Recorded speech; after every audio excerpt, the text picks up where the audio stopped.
Office की लंबी चौड़ी गलियारों में शाम की हल्की पीली रोशनी फैल रही थी।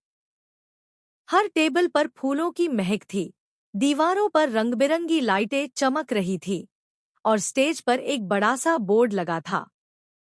Welcome back, special celebration night. Anu दूर से यह सब देख रही थी।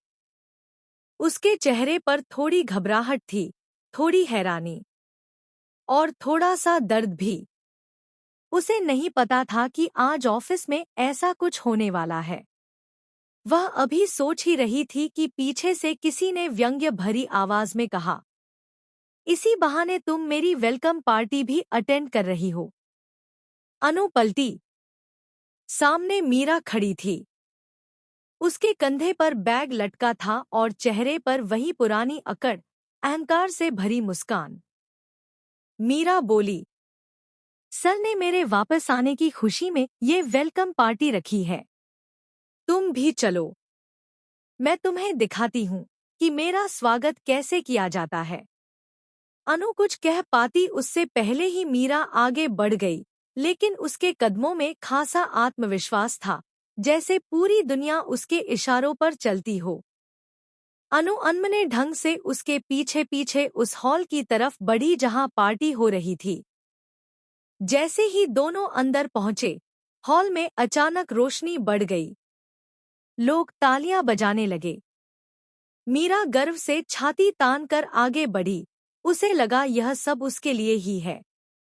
लेकिन तभी स्टेज पर आर्यवर्धन सर आए। उनकी आवाज धीमी थी, मगर हर शब्द में भरा हुआ सम्मान और गहराई थी।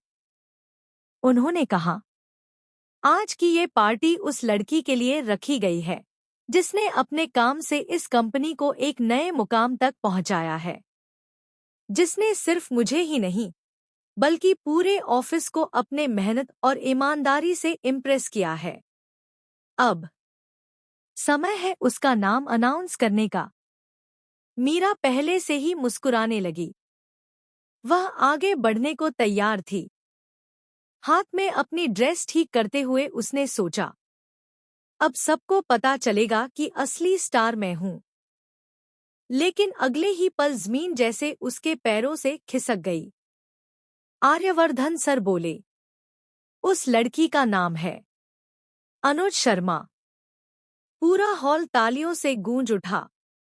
मीरा के चेहरे की मुस्कान पल भर में गायब हो गई। उसकी आंखें फैल गईं। दिल में गुस्से का एक तूफान उठने लगा। अनु वहीं खड़ी थी, स्तब्ध, हैरान और थोड़ी कांपती हुई। उसके चेहरे पर धीमी सी मुस्कान आई।